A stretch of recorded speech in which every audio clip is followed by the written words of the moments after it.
जो आज हम पढ़ने वाले हैं भू संरक्षण के तहत उसमें पहला उपकरण चेन जरीब संरक्षण के बारे में। ठीक है, तो आपको इससे पहले उसके प्रकारों के बारे में बता दिया गया था कि किस तरीके से हम बहुत सारे उपकरण के द्वारा हम संरक्षण का कार्य कर सकते हैं। इसमें सबसे पहला संरक्षण जो है वो चैन संरक्षण जरीब संरक्षण कहलाती है। ठीक है, जो चैन संरक्षण होती है भूमापन के लिए सबसे अच्छी विधि होती है और इस विधि में के द्वारा हम सरल और सस्ता होने के कारण अधिकांश लोग इसको प्रयोग में लाते हैं। ठीक है, खुले खेतों को मापने के लिए इसका प्रयोग अधिकांशतः होता है और छोटे क्षेत्र का संरक्षण भी इसी से किया जाता है।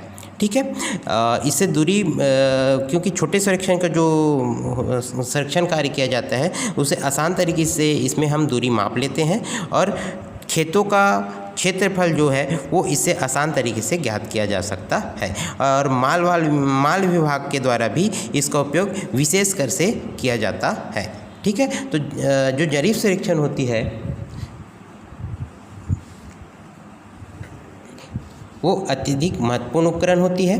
ठीक है, यह इस्पात के तार की कड़ियों के रूप में होती है। इन दोनों सिरों पर पीतल के हैंडल लगे होते हैं तथा इनमें रिंग लगी होती है। कड़ियों के जो जोड़ होते हैं वो साधारणतः खुले हुए होते हैं।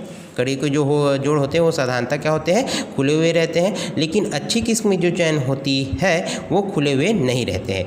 चैन को भूमि पर फैलाने के लिए किनारों के पर दो हैंडल लगे रहते हैं तथा बाहरी तरफ का जो हैंडल होता है वो शून्य बिंदी या चैन का अंतिम भाग बतलाता है।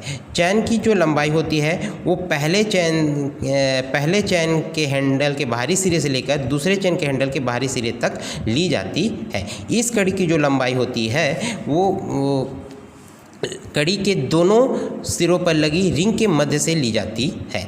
अंतिम कड़ी की जो लंबाई होती है वो हैंडल के साथ ली जाती है तथा कड़ी का नंबर गिनने के लिए जरीब के प्रत्येक सिरे से 10 कड़ी पर पीतल का टैग लगा रहता है। यदि टैग एक नुकीला भाग किसी भी तरफ मुड़ी हुई दिखाई देती है तो वह 10 कड़ी या 90 को बदलाता है। 50 कड़ी का जो टैग होता है वह एक गोलाकार का होता है। तो ये है आपका जरीब संरक्षण। ठीक है, इसके तहत हम विभिन्न उद्देश्यों के तहत जो चैन होती है उसके प्रकारों के द्वारा हम संरक्षण कर सकते हैं, जिसमें पहला होता है आपका इंजीनियर्स चैन। ठीक है, इंजीनियर्स चैन। तो इंजीनियर्स चैन के बारे में बढ़ते हैं। तो इंजीनियर्स चैन इसकी जो लंबाई होती है 20 फीट होती है।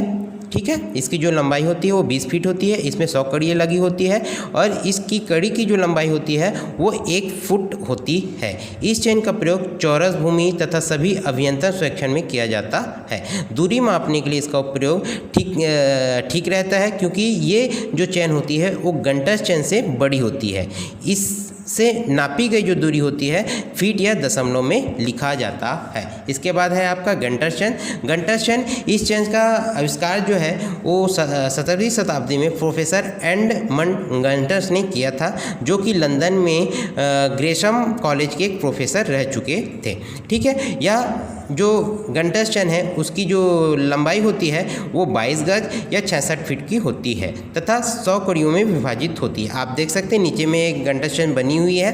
ठीक है, जिसमें आपको बता दिया गया कि किस तरीके से उसके हैंडल होते हैं और उसका मापन किया जाता है। यहाँ आप देख सकते हैं कुछ नंबर्स लिखे हुए हैं। तो यहाँ आप देख सकते हैं जो पहला लिखा हुआ है नंबर, ठीक है, 50 करके लिखा हुआ है। तो ये जो गोली आकृति की होती है, जो टैग लगा हुआ है वो 50 कड़ी, ठीक है, यह कहलाती है। और दूसरा आप देख सकते हो जो नुकीली आकृति की नीचे की ओर है उसको हम 40 से 60 कड़ी के रूप में बोलते हैं। और इधर आप देख सकते हो जो खुली आकृति की दिखाई दे रही है उसको हम 30 या 70 बतलाते हैं। और आप देख सकते हो जो ऊपर की नुकीली आकृति की दिखाई दे रही है उसको 20 या 80 का कड़ी का बतलाते हैं। ठीक है, और इधर आप देख सकते हैं यहाँ जो नुकीली आकृति की है और जो हैंडल से लगी हुई है इसको मैं पहले बता दिया था कि 10 कड़ी या हम इसको क्या बदलाते हैं, 90 बतलाते हैं। ठीक है, 10 कड़ी हम यहाँ क्या बदलाते हैं, 90 बतलाते हैं। प्रत्येक कड़ी की जो लंबाई होती है वो 0.66 फीट या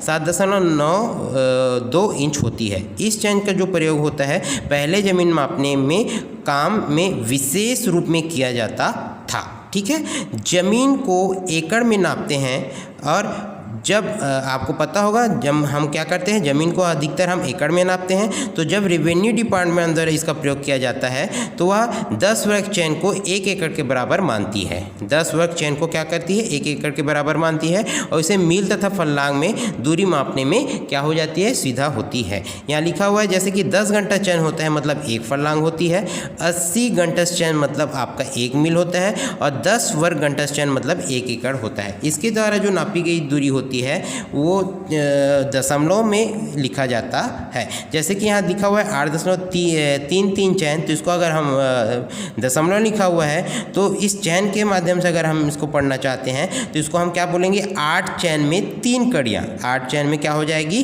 3 कड़ियाँ। इसके बाद है आपका रेवेन्यू चैन। रेवेन्यू चैन जो होती है इसकी जो लंबाई होती है 33 फीट की होती है और इसमें 100 कड़ियों में विभाजित रहती है। प्रत्येक कड़ी की जो लंबाई होती है 2 से लेके 1/16 फीट या 68 सेंटीमीटर होती है। इसका प्रयोग महाराष्ट्र प्रांत में कैडस्ट्रल सर्वेक्षण के लिए किया जाता है और यह उस समय लाभदायक होती है जब हम क्षेत्रफल को एकड़ घनत्व या अनाय में व्यक्त करते हैं। एकड़ घनत्व या अनाय में व्यक्त करते हैं तो यह सबसे लाभदायक होती है।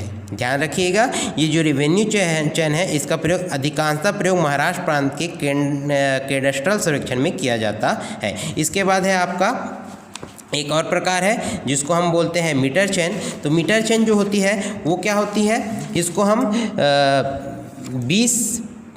10, 20 और 25 मीटर की चैन के प्रयोग में लाई जाती है, लेकिन जो 20 मीटर की जो चैन होती है उसको सर्वाधिक प्रयोग में लाया जाता है क्योंकि ये 100 कड़ियों में विभाजित होती है तथा प्रत्येक कड़ी जो होती है वो 2-2 डेसीमीटर लंबी होती है और प्रत्येक 2 मीटर की दूरी पर इसमें पीतल का टैग लगा रहता है। क्योंकि मैट्रिक प्रणाली के अधिक प्रचलन के कारण ही इसका महत्व काफ़ी बढ़ गया है और इस चैन के द्वारा दूरी किलोमीटर में तथा क्षेत्रफल हेक्टेयर में नापने में सुविधा रहती है। ध्यान दीजिएगा, इसके द्वारा क्या होता है, जो दूरी होती है उसको किलोमीटर में तथा क्षेत्रफल को हम हेक्टेयर में आसान तरीके से माप सकते हैं। तो ये हुआ आपका आज का टॉपिक। आगे की टॉपिक हम कल पढ़ाएंगे। Thank you.